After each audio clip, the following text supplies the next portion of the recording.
Are you allowed to drink alcohol while carrying your firearm under your CHP? Technical answer, yes. You're able to drink up to a certain point. In the state of Louisiana, legally intoxicated for the purposes of driving is 0.08% blood alcohol content. For the purposes of concealed carrying, you're considered to have crossed the threshold at 0.05%. Now, each person's body makeup and tolerance to alcohol and all that stuff will make a sliding scale of the amount of alcohol to the amount of intoxication. Generally speaking, your body's able to process one alcoholic drink, one beer, 1 ounce of liquor per hour. So if in a 2-hour period I have 3 drinks, I'm probably, with my body style and knowing myself, I'm probably right on that threshold of 0.05. Is that a big issue? Is 0.05, running naked through the hotel and throwing sofas out? No, probably not for most people. But if you have to shoot someone, and they, for whatever reason, it's a fatality at that point, and they decide to draw blood on you, does that really look favorable to a jury? That you were out drinking, doesn't matter how intoxicated you were, if you're on the light side of it, but you were out drinking, because that's what the prosecutor is going to say. You were out drinking, that hampered your judgment. That's all part of that decision-making process when we carry. That being said, if you're going out to dinner, to a restaurant, and you're carrying concealed, and you're having dinner, and you have a glass of wine with your wife, is that a big deal breaker? By the letter of the law, no, it's not. Is a bottle of wine a deal breaker? Probably so. A lot of people tend to take the stand of guns and alcohol don't mix, and I tend to agree with that. It's a safer bet.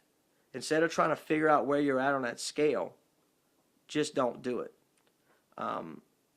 There's not too many places that I go that I both need to drink and need to have a gun.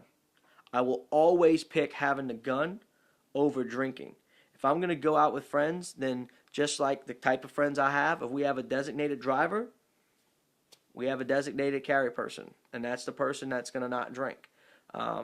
And to me, that's just a smart way to do it. So understand 0.05% BAC is going to be illegal per your permit, and you're required to submit if you somehow get involved with law enforcement.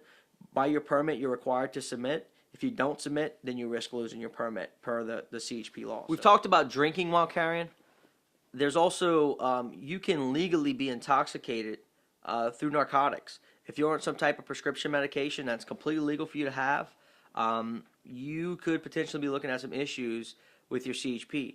If you read the laws, other than actual alcohol, there are specific statements in there about being on a CDS, or a controlled dangerous substance.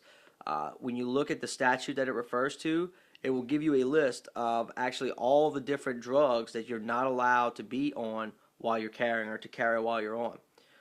Most of those are going to be like antidepressants, muscle relaxers. General rule of thumb, if it's something that you're not able to drive or to operate machinery, if those are some of the cautions of that particular narcotic, for common sense and more than likely for legal reasons, when you check the list, those are going to be narcotics that you're not allowed to carry concealed while you're on.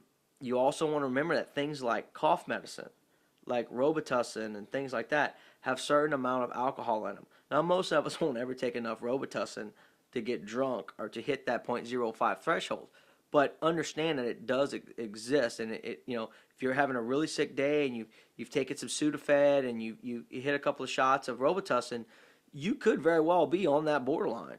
So just know that about it. Read the laws. Make sure you understand exactly what you can and can't do. Just be informed and make the right decision.